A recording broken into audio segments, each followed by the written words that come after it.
প্রিয় শিক্ষার্থী, আশা করছি শত প্রতিকূলতার মধ্যেও তোমরা ভালো আছো, যেখানে আছো নিরাপদে আছো। তো আর কথা না বাড়িয়ে সরাসরি আমরা ক্লাসে যাই, স্ক্রিনে যাই। ম ফলার সূত্রে, অর্থাৎ ফলার আরো একটি সূত্র খুবই গুরুত্বপূর্ণ এবং এটি পরীক্ষাতে প্রায়ই আসে যে ম ফলার উচ্চারণের সূত্র, উচ্চারণের উদাহরণ সহ 5টি নিয়ম লেখো। তো আমরা আজকে দেখব ম ফলার উচ্চারণের। এটিও পদের আদ্য ব্যঞ্জন বর্ণে ম ফলা যুক্ত হলে সাধারণত সেই ম ফলার কোনো উচ্চারণ হয় না, কিন্তু সেই ম ফলার জন্য সামনাসিক করতে হয়। সেটি হলো কি? স্মরণ। দন্ত স্বয় ম ফলা, র মূর্ধন্য ন, স্মরণ। স্মরণ, এই স্মরণ উচ্চারণ করছি তালব্য স্বয় চন্দ্রবিন্দু, রয়কার দন্ত নয় হসন্ত, স্মরণ। একইভাবে শ্মশান, একইভাবে স্মারকলিপি। এবং এই শব্দের শুরুতে ম ফলার কারণে এখানে একটু শাসাঘাত হয়ে থাকে। যাব 2 নম্বর সূত্রে, পদের মধ্যে কিংবা অন্তে। খেয়াল করো, আমরা যখন ব ফলার ক্ষেত্রে বলেছি তখন কিন্তু একই কথাই বলেছি যে এই মধ্যে কিংবা অন্তে। তো এই পদের অন্তে এই ম ফলা যুক্ত হলে বর্ণের দ্বিত্ব হয়, অর্থাৎ যে বর্ণটির সঙ্গে যুক্ত হয় সাধারণত ওই বর্ণটিকেই দ্বিত্ব করে।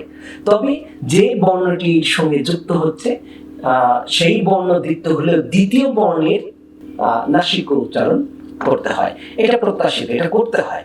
শুদ্ধ উচ্চারণের কথা যদি আমরা বলি, যেমন পদ্মাবতী, পদ্মাবতী, বিস্ময়, আত্মহারা, আত্মহারা। এটি নিয়মিত অনুশীলনের মধ্য দিয়ে আয়ত্তে আসবে। এটি প্রথম দিন থেকেই শুরু করলেই হয়ে যাবে না।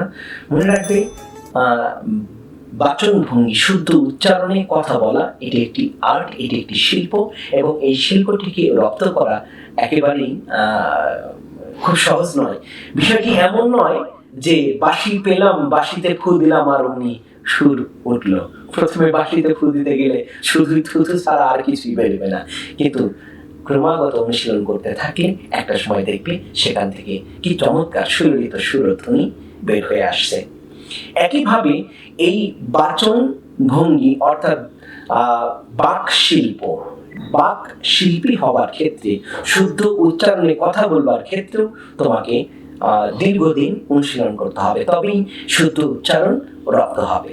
পদ্মাবতী কিংবা বিস্ময় কিংবা আত্মহারা কিংবা আত্মহারা, পদ্ম, আত্মা, মহাত্মা ইত্যাদি।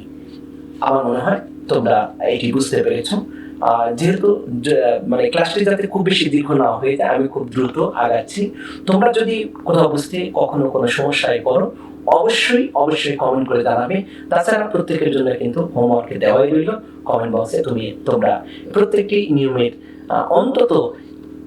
অন্তত একটি করে হলে উদাহরণ তোমাদেরকে লিখতে হবে। 2টি করে উদাহরণ লিখলে 83 নম্বর সূত্রে, বাংলা ভাষায় পদের মধ্যে কিংবা শেষে সর্বত ম ফলা যুক্ত ব্যঞ্জন বর্ণের দ্বিত্ব উচ্চারণ হয় না। বিশেষ করে ক, উ, ট, মূর্ধন্য ন, ন, ম এবং লয়ের সঙ্গে যখন ম যুক্ত হয় তখন ওই মই থেকে যায়, অর্থাৎ ময়ের কোনো পরিবর্তন হয় না। সেটা কি? 1 নম্বরে আমার এখানে লেখা ভুল আছে। 1 নম্বরে আছে যে শব্দটি, এই শব্দটি শতকরা 90 জন মানুষের মধ্যেই উচ্চারণে আমি দেখি ভুল উচ্চারণ করে। এমনকি উচ্চারণ ভুল তো করেই না, আবার কেউ কেউ শুদ্ধ উচ্চারণই করে, ভুল বানানে লিখে। সেটা হলো অন্তস্থ জয়ে রস্বকার, গয় নয় যুক্ত ব্যঞ্জন, অর্থাৎ যুগ্ন। এবং মানে লেখে কেউ কেউ যুগ্ন, কিন্তু উচ্চারণ 90% মানুষই করে যুগ্ম লেখা থাকা সত্ত্বেও উচ্চারণ করে যুগ্ন। তাহলে আশা করি আজ থেকে তোমরা আর কেউ এই ভুল উচ্চারণ বা ভুল বানান কোনোটি করবে না। একইভাবে দেখো, যুগ্মর পরে আছে বাগ্মী, বাগ্মী যে খুব ভালো বক্তৃতা করতে পারে, বাগ্মী। বাংময় অর্থাৎ যেটি খুব ব্যাপকভাবে মূর্ত হয়ে ওঠে, বাংময়। উন্মাদ, এটির উচ্চারণ সাধারণত কেউ ভুল করে না, এটি ঠিকই করে। উন্মাদ কেউ কেউ অবশ্য 2-1 করে কিনা, উন্মাদ না, অন্য কেউ করে না। উন্মুক্ত, এটিও কেউ ভুল করে না। মৃন্ময়, চিন্ময়, উচ্চারণে কোনো ভুল করার কথা না। আসি 4 নম্বর সূত্রের বেলায়, যুক্ত ব্যঞ্জন বর্ণের সঙ্গে যুক্ত ম ফলার কোনো উচ্চারণ হয় না, তবে এক্ষেত্রেও যুক্ত ব্যঞ্জন বর্ণের শেষ বর্ণটিকে প্রমিত উচ্চারণে সামান্য সানুনাসিক করে তোলে। যেমন লক্ষণ, লক্ষ্মী, যক্ষা। সেটা কি? বানানটি দেখো, ল কয় শয় যুক্ত ব্যঞ্জন ম ফলা, লক্ষ্মী। সূক্ষ্ম, লক্ষ্মী এটি ঠিকভাবে বানান করে। লক্ষণ ব্যক্তির ক্ষেত্রে হলে, অর্থাৎ রামের ছোট ভাই, তার নামের উচ্চারণ লক্ষণ হবে, অর্থাৎ ব্যক্তির নাম লক্ষণ, কিন্তু যেটি লক্ষণ, সাইন, লক্ষণ, এই লক্ষণ বানানে লয়কার হবে। ব্যাপারটা হলো এই সূক্ষ্ম নিয়ে। এই সূক্ষ্ম বানান ভুল তো করেই, কেউ কেউ শুকনো বলে, আবার কেউ কেউ সূক্ষ্ম বলে। এটির 2 রকমের উচ্চারণ শোনা যায়, মানে 2 রকমের ভুল উচ্চারণ শোনা যায়, সূক্ষ্ম অথবা সূক্ষ্ম। দুটির কোনোটি নয়, শুদ্ধ উচ্চারণ আমি এখানে লিখে দিয়েছি। তালব্য শয় হ্রস্ব উকার, কয় হসন্ত, ক্ষয় চন্দ্রবিন্দু ওকার, সূক্ষ্ম, যক্ষা ইত্যাদি। 5 নম্বর সূত্রে আমরা যাব। বাংলা ভাষায় ব্যবহৃত ম ফলাযুক্ত কতিপয় সংস্কৃত শব্দ আছে যেগুলোর বানান এবং উচ্চারণে সংস্কৃতের যে রীতিনীতি আছে সেটিকে অনুসরণ করতে হয়। এটিকে বলতে পারো এক ধরনের নির্বাচন সিদ্ধ, অর্থাৎ কোনো নিয়ম নাই, যা আছে তাই করতে হবে, কেন করা যাবে না আর কি, যেভাবে আছে ওভাবে লিখতে হবে। সেটি হলো, দেখো, উষ্মা, উষ্মা, আমি বানানটি এখানে ভুল লিখেছি, উষ্মা, রস্য মূর্ধন্য শয় ম ফলা আকার উষ্মা, এবং এখানে উচ্চারণটি লিখে দেওয়া আছে জ্যোতিষ্মান, জ্যোতিষ্মান, জ্যোতিষ্মান, স্মিত, কাশ্মীর, বর্তমান সময়ে আলোচিত একটি জায়গার নাম, কুষ্মাণ্ড। কুষ্মাণ্ড অর্থ কি? এটা তোমাদের জন্য হোমওয়ার্ক, কমেন্ট বক্সে লিখবে কুষ্মাণ্ড। আর আমি এখানে কিছু শব্দ তোমাদের জন্য উল্লেখ করে রাখলাম, যেগুলো হিম্মত বানান দিয়ে দিয়েছি, হিম্মত, হিরণ্ময়, হিরণ্ময়, যেটি বলেছি ওই যে কয় নম্বর সূত্র, এটি যে 3 নম্বর সূত্রের আছে, দেখো, যে 9-এর সঙ্গে যুক্ত ম হলে সেই ম কোনো বিকৃতি ঘটে না, অবিকৃত থাকে। হিরণ্ময়, হিড়িম্বা, হিড়িম্বা মহাভারতের যে রাক্ষস আছে হিড়িম্ব, হিড়িম্বর বোনের নাম হিড়িম্বা। সমারম্ভ, সম্মান, সম্মান, এই সম্মান কথাটি, সম্মান শব্দটি নিয়ে আমি একটু বলতে চাই, কারণ হলো একেবারে মান সম্মান সব গেল। বাংলাদেশের সর্বোচ্চ ব্যক্তিদেরকেও উচ্চারণে শুনেছি সম্মান শব্দটিকে ভুলভাবে উচ্চারণ করতে, উচ্চারণ করেন সম্মান, সম্মানিত, সম্মানিত, সম্মানিত, শুনতে শুনতে কান ঝালাপালা হয়ে গেছে। এটির শুদ্ধ উচ্চারণ সম্মান, সম্মান। সম্মানিত ব্যক্তিবর্গ, তোমরা তাদেরকে সম্মান জানাবে, তাদের কি শুদ্ধ উচ্চারণে সম্মানটা জানাবে। শয় ম ফলা আকার দন্ত ন, সম্মান, এটি শুদ্ধ উচ্চারণ করবে। এখন থেকে কোনোভাবে সম্মান, সম্মান নয় না। আবার হয়তো হতে পারে যে ব্যাকরণ মেনে তো আর উচ্চারণ কিংবা ভাষা চলে না, ভাষাকেই অনুসরণ করে ব্যাকরণেরা। সেক্ষেত্রে হয়তো হতেও পারে যে এখন থেকে সম্মান নয়, সম্মান, সম্মানই শুদ্ধ হবে। ভুল দুইটা কিন্তু। যদি সম্মান বলতো, সম্মানিত বলতো, তাহলে একটা ভুল হইতো যে 9টাকে ভুল করতেছে, কিন্তু উচ্চারণ দুইটি, শো হবে না, শয় হবে, স, তাহলে সম্মান। একইভাবে লম্ফ, লম্ফ ঝম্প, অতএব আর লম্ফ ঝম্প না মেরে আমি আশা করব তোমরা এটি দেখবে। আর এখানে আমি কিছু শব্দ দিয়ে দিয়েছি, উচ্চারণ আমি লিখে দেইনি। এগুলো ইচ্ছা করলে তোমরা উচ্চারণ লিখে কমেন্ট বক্সে দিতে পারো, আমি উত্তর ঠিক হলো কি ভুল হলো সেটি বলে দেব।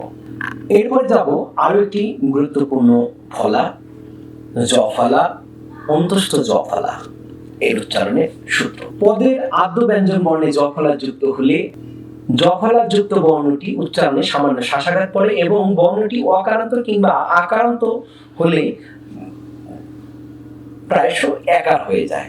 যেমন ব্যাধ, বজফলা আকার দ, ব্যাধ, উচ্চারণ ব্যাধ, ঠিকই আছে। ধ্যান, ঠিকই আছে। তেজ, তেজ অর্থাৎ পরিহার করো, তজফলা আকার জয়কার তেজ। আসল ব্যাপারটি হলো এইখানে, সেটা হলো বয় জফলা থয়ের ব্যর্থ। ব্যর্থ ছিল মানে জফলায় অকারান্ত অকারান্ত বর্ণ ব ব ব ব এই অযুক্ত ধ্বনির সঙ্গে জফলা যুক্ত হবার পর উচ্চারণ হলো ব্যা, ব্যা। আর এর কারণে র ব্যর্থ, ব্যথা, ব্যথা। এই ব্যথা আর ব্যাধি এই বানান নিয়ে প্রায়ই বিভ্রান্তিতে পড়তে দেখা যায়। সেটি হলো ব্যথা, ব্যথা যেটি এখনো ব্যাধি হয়নি, অর্থাৎ ব্যাধি হলে আকার দিতে হবে, কিন্তু শুধু ব্যথায় আকার দেওয়া লাগবে না। বয় জফলা থয়াকার ব্যথা এটি বানান, আর শুদ্ধ উচ্চারণ যখন তুমি লিখবে তখন বয় জফলা আকার থয়াকার ব্যথা। এরপর আছে ত্যায্য। আশা করি কেউ কাউকে ত্যায্য করবে না। ত্যায্য, ত্যায্য আছে ব্যাকুলতা, একই বানান, বানান এবং উচ্চারণ একই কথা। চলে যাই আমরা দ্বিতীয় সূত্রে। পদের মধ্যে কিংবা অন্তবর্ণে জফলা যুক্ত হলে যে বর্ণটির সঙ্গে যুক্ত হবে সেই বর্ণটিকে দ্বিত্ব করে দেবে, অর্থাৎ মুখ্য আলোচনার বিষয় উচ্চারণের আজকের মুখ্য আলোচনার বিষয় জফলা নিয়ে। মুখ্য ক্ষয়ের সঙ্গে জফলা যুক্ত হয়েছে, তাই সেই খকে দ্বিত্ব না করে ক্ষয়ের ক বর্গের প্রথম ধ্বনিটি, অর্থাৎ কয় শয় যুক্ত ব্যঞ্জনে যেরকম ক এবং ক্ষয়ের আগমন ঘটে, এখানেও ক্ষয়ের সঙ্গে কয়ের আগমন ঘটেছে মুখ্য। একইভাবে দেখো অমাত্য, অমাত্য, আমাদের দেশে অনেক অমাত্য ব্যক্তি রয়েছেন, তাদের সিদ্ধান্তের উপর আমাদেরকে চলতে হয়। সত্যবাদী, সত্যবাদী এখানে জফলার আগের বর্ণে অ থাকলে সেটি ওকার উচ্চারিত হয়। আমরা এখানে যে সূত্রটি শিখছি সেই সূত্রটি হলো জফলা যার সঙ্গে আছে শব্দের মধ্যে কিংবা শেষে, সেই জফলাযুক্ত ধ্বনিটির দ্বিত্ব হয়। তাহলে দেখো অগণ্য, একইভাবে অগণ্য, ধন্য, ধন্য ধন্য বলি তারে, বোঝা দিন তো, তা না হলে পুরো গানটা গাইতাম। ধন্য, উপন্যাস, বন্যা, কন্যা ইত্যাদি। বাংলা ভাষায় পদের মধ্যে কিংবা অন্তে যুক্ত ব্যঞ্জন বর্ণের সঙ্গে যখন জফলা যুক্ত হয় তখন ওই জফলার কোনো উচ্চারণ হয় না। যেমনটি আগে বলেছিলাম যে যুক্ত ব্যঞ্জনের সঙ্গে বফলা যুক্ত হলে ওই বয়ের কোনো উচ্চারণ হয় না, একইভাবে যুক্ত ব্যঞ্জনের সঙ্গে যখন জফলা যুক্ত হয় ওই জফলারও কোনো উচ্চারণ হয় না। দেখো উদাহরণটি, সন্ন্যাসী, নয় নয় যুক্ত ব্যঞ্জন জফলা আকার। এই জফলার কারণে আগে অকারান্ত শয়ের ওকার উচ্চারিত হয়েছে, কিন্তু এই দুটো ন এখানে দুটো কেবল নয় থেকে গেছে, আর কিছু হয়নি। সন্ন্যাসী, অর্ঘ্য, অর্ঘ্য, অর্থাৎ এই জফলার কোনো উচ্চারণ নেই, শুধু অ, রেফের জন্য র এবং ঘয়ের সঙ্গে ওকার, অর্ঘ্য।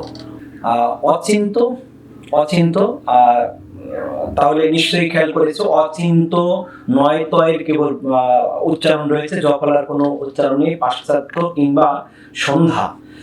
84 নম্বর সূত্রে পদে আদ্য বর্ণের সঙ্গে জফলার পরে যদি রস্বই কিংবা দীর্ঘইকার থাকে তবে সেক্ষেত্রে তার উচ্চারণ সাধারণত একারের মতো হয়। এটি জফলার মধ্যে সবচেয়ে গুরুত্বপূর্ণ সূত্র, কেননা এখানটাতেই সবচেয়ে বেশি ভুল করে থাকে ছাত্রছাত্রীরা, আমার এই পর্যন্ত দেখা অভিজ্ঞতায়। সাধারণত আমি কাউকে ঠিক উচ্চারণ করতে দেখি না, অর্থাৎ আমি যদি শতকরার হিসাবে বলি 95% মানুষই এই উচ্চারণে ভুল করে থাকে। সেটি হলো ব্যতীত, ব্যতীত উচ্চারণ না করে প্রায়শই উচ্চারণ করতে দেখি ব্যতীত কিংবা ব্যক্তিগত, না ব্যক্তিগত। ব্যক্তি খুব ভালোভাবে খেয়াল করলে এটি বোঝা যাবে যে বয় জফলা কয় তয় রস্বইকার উচ্চারণ বয় একার কয় হসন্ত তয় রস্বইকার। ব্যক্তি, ব্যতীত, ব্যক্তি আর ব্যতীত, এই হলো উচ্চারণের সূত্র, জফলার সূত্র। আমরা যে তিনটি সূত্রের কথা বললাম, প্রথমে বফলা, তারপর মফলা, তারপর জফলা, এই তিনটি অত্যন্ত গুরুত্বপূর্ণ সূত্র এবং এই তিনটি সূত্রের পরীক্ষাতে আসে। আমি আবার বলবো, পরীক্ষার জন্য শিক্ষার্থীরা তোমরা এই সূত্র দিয়ে পরীক্ষায় উত্তর করবে না, বরং নির্ণয় ভিত্তিক প্রশ্নের উত্তর করবে। কিন্তু এই সূত্র শুদ্ধ করে জানতে হবে, এটি কেবল পরীক্ষার জন্য নয়, এটি সারা জীবনের জন্য। এরপরে আরেকটি রফলা সূত্র ফলা রয়েছে, সেটা হলো রফলা। রফলা সূত্রটি আমরা দেখব। আসি রফলা উচ্চারণের সূত্রে। পদের আদ্য বর্ণের সঙ্গে রফলা যুক্ত হলে বর্ণটির উচ্চারণ দ্বিত্ব হয় না। কোনো ক্ষেত্রেই কোনো ফলা আদ্য বর্ণে যুক্ত হলে সেই আদ্য বর্ণের কোনো প্রকার দ্বিত্ব হয়নি, কেবল কোথাও কোথাও শাসাঘাত করেছে, এর বেশি কিছু নয়। তাহলে এটি দেখো, অর্থাৎ রফলা যদি শুরুতে থাকে দ্বিত্ব হয় না, তবে বর্ণটির সঙ্গে রফলা যুক্ত অবস্থায় এক প্রয়াসে উচ্চারিত হয় এবং অন্ত বর্ণটি অকারান্ত হলে ওকারান্ত রূপে উচ্চারিত হয়। সেটি কি? এই পয় রফলা। অর্থাৎ এই রফলাটি শব্দের মাঝে কিংবা শেষে থাকলে দেখবো যে ওই বর্ণটিকে দ্বিত্ব করে দিচ্ছে, কিন্তু শুরুতে থাকলে দ্বিত্ব হয় না, কিন্তু হয় কি, সেখানে একটি অকারান্ত হলে ওকার উচ্চারিত হয়। কখন? যখন অন্তবর্ণটি হয় অকারান্ত। যেমন প্রধান, প্রধান, এই নটি অকারান্ত ধ্বনি। তো এই প্র শব্দের শুরুতে এই পয় রফলা হয়ে গেল প্রো। আমরা উচ্চারণের ক্ষেত্রে জানি যে সাধারণত আকারের পূর্বের অতে ওকার উচ্চারিত হয় না, কিন্তু এটি রফলার একটি সূত্র, যে সূত্র অনুযায়ী এই রফলার কারণে ওকার উচ্চারিত হচ্ছে, সেটি হলো প্রধান। একইভাবে প্রবল, প্রহর, প্রথম, প্রণব, প্রলয়, প্রসার, ব্রজ, ব্রহ্ম ইত্যাদি। আসি এবার দ্বিতীয় সূত্রে। দেখো, উচ্চারণগুলোর সূত্রের দিকে যদি তুমি খেয়াল করো, যে প্রত্যেকটি সূত্রেরই কিন্তু প্রথম আদ্য বর্ণ অর্থাৎ আদ্য ফলা, তারপরে দ্বিতীয় বা অন্ত, মধ্য কিংবা অন্তে, অর্থাৎ এটি একটি কমন বিষয়। যাই হোক, তোমরা তোমাদের মনে রাখার সুবিধার্থে বা এটিকে সহজভাবে নেওয়ার জন্য আমি লিঙ্কটি দিয়ে দিলাম। রফলার দ্বিতীয় সূত্র, পদের মধ্য কিংবা অন্তবর্ণের পরে রফলা যুক্ত হলে সেই বর্ণের উচ্চারণ দ্বিত্ব ঘটে এবং দ্বিত্ব বর্ণের শেষেরটির সঙ্গে রফলা উচ্চারিত হয়। অর্থাৎ যেমন রয়েছে পবিত্র, রস্বইকারের আগের বর্ণে অ থাকলে সেটি ও হয়, এটি আমরা ও এর উচ্চারণে দেখিয়েছি। আর এখনকার সূত্রটি হলো তয় রফলার, তয়ের সঙ্গে রফলা। এটি অনেকেই ভুল করে থাকি, বলে যে এটি এ নয়, এটি তয় রফলা। অর্থাৎ আমি যদি লিখি ত, তার সঙ্গে যদি দেই রফলা, তাহলেই এমনটি হয়। আর যদি আমি এ লিখি তাহলে কিন্তু এটি হলো এইরকম, অর্থাৎ এটি এ নয়।